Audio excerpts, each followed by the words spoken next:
Baghdad شریف میں آپ ممبر پر واعظ فرماتے ہوئے آپ نے یہ اعلان فرمایا تھا، قدمی ہذہ علی رقبۃ کل ولی اللہ، میرا یہ قدم تمام اولیاء اللہ کی گردنوں پر ہے۔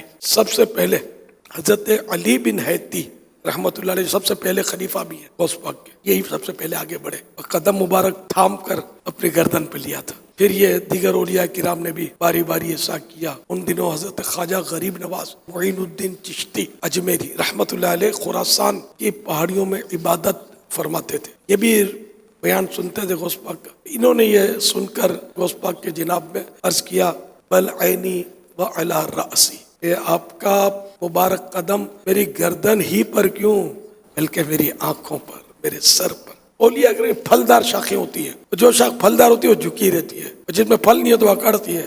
ایسا بھی ہوا ہے، ایک دکان نے اس کا انکار کیا تو ان کی ولایت نے سلب ہو گئی، چھین لی گئی۔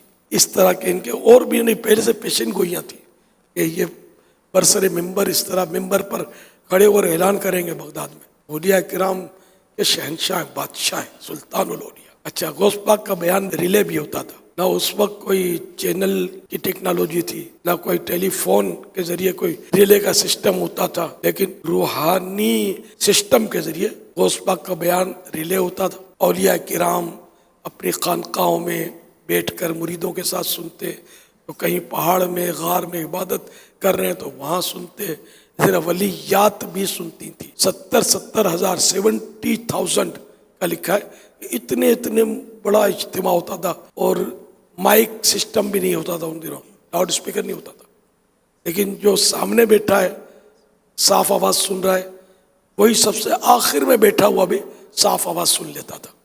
یہ بھی میرے مرشد کی کرامت تھی۔ ملفوظات اعلیٰ حضرت پیج نمبر 178 سے عرض کیا جا رہا ہے، ہر غوث سے بڑے غوث تو خود حضور اکرم صلی اللہ علیہ وسلم کی ذات ہے۔ پھر امت میں سب سے پہلے غوثیت کبریٰ نے بڑا غوث ہونا، یعنی غوث اعظم کا مرتبہ امیر المومنین حضرت ابوبکر صدیق رضی اللہ تعالی عنہ کو عطا ہوا۔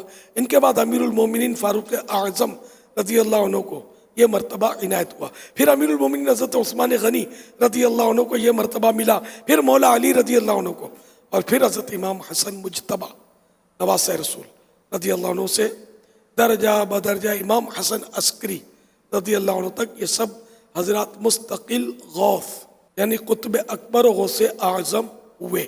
امام حسن عسکری رحمۃ اللہ علیہ کے بعد سے حضور غوث اعظم رحمۃ اللہ علیہ تک جتنے اولیاء کرام ہوئے سب حضور غوث پاک کے نائب یعنی ماتحت ہیں، انڈر میں ہیں۔ اور حضرت امام مہدی رحمۃ اللہ علیہ تک جتنے اولیاء آئیں گے سب حضور غوث اعظم رضی اللہ عنہ ہی کے نائب یعنی ماتحت ہیں، انڈر میں ہیں۔ پھر امام مہدی رضی اللہ عنہ کو غوثیت کبریٰ کا مرتبہ ملے گا۔ اور غوث جو ہوتا ہے نا، یہ سارے اولیاء میں بڑا ہوتا ہے غوث۔ اس زمانے کے جتنے بھی اولیاء کرام ہوتے ہیں یہ اس غوث کے ماتحت ہوتے ہیں، انڈر میں ہوتے ہیں۔